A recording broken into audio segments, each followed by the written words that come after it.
Hello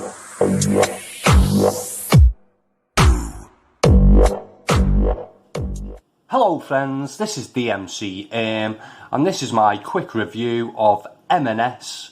This is the Sumatran Arinagata coffee beans, and I picked this one up in the company shop. It cost me £3.20. I'm sure it's around the £5 mark in Marks and Spencers, along with the expensive coffees they've got.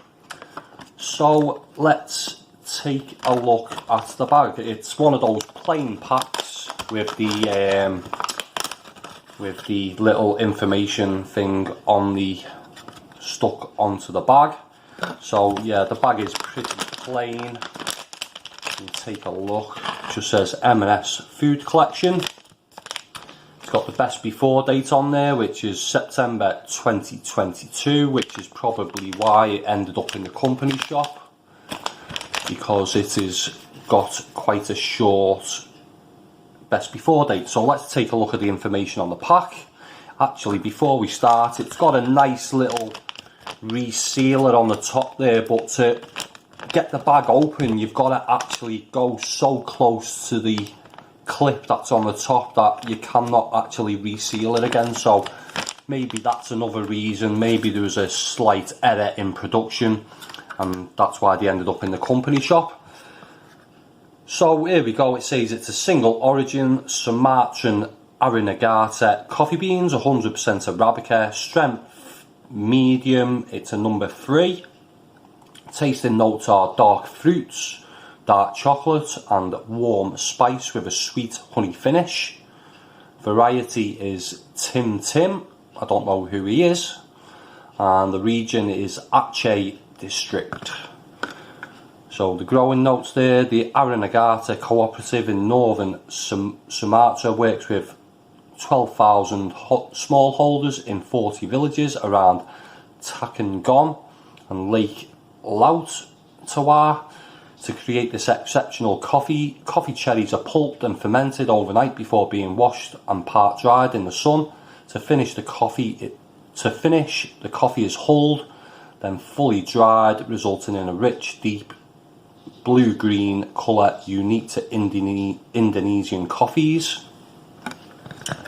On the back here, it's got a bit of information. This coffee is specialty grade, which is the highest grade of Arabica you can get. This means our fair trade coffee is always of the finest quality for a truly delicious flavour and aroma in every cup, every time. Contact information, serving suggestions, storage instructions and more contact information there for Marks and Spencers. 227 gram bag, and that is it for the pack. So let's get this neatly put back away and we'll take a look at the beans, which look like decent quality, quite large beans these. I'd say it's a medium roast. There's a slight few broken beans in there, but overall all whole beans and good quality, and the aroma is rich and chocolatey. There's a nice fruitiness evident and a little glimpse of that spiciness that made me double check the pack to see if there's any Robusta in there, but it's 100% Arabica, but it is a very subtle spiciness. The pack description is very accurate, I would say, and everything it mentions is right there. Just smelling the beans, even the sweet honey is there too. So very impressive so far. Let's hope all of that transfers to the taste. But before that, we'll have a quick look at the ground coffee. Quite a reddish look to this one, and it's a lot more vibrant, and it's really rich and has a warm spiciness. And even though I say spicy, it's quite celery-like too. It's very sweet and chocolatey at the same time.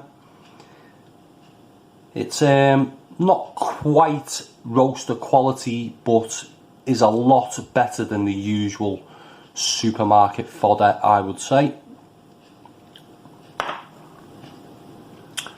So, taste-wise, it's really rich, it's fruity, the dark fruit mentioned is there, and it's got an obvious sourness rather than a bitterness. It's very chocolatey, it's not a smooth coffee, and it's quite acidic. It's in no way a bland coffee and is an interesting taste, but I didn't find it very enjoyable. Don't get me wrong, it's not terrible, but there's too many sort of conflicting taste sensations going on with this one. It's fruity in the first half, and then the sour acidic kick comes in at the end. That kind of ruins it for me. The spiciness is a bit grating too, and I didn't really get much of the sweet honey finish, just the acidity. Maybe I got a bit of sweetness in the aftertaste, but it takes a while to kick in the sweetness. So it's an interesting coffee, but not one I really enjoyed. It's not really recommended unless you like a coffee with an acidic kick to it. And it gets a score of 3.5 out of 5. And it's good quality and it's got a very interesting taste, but it's not one I would enjoy to drink all the time, this one. So I would really like to hear from anyone who's tried this coffee or any of the other M&S coffees. Maybe you liked one and you would like to recommend it to me, so let me know your thoughts in the comments section below. If you like this video, give it a thumbs up, and if you want to see more coffee reviews in the future, subscribe to my channel. Thanks for watching. Bye for now.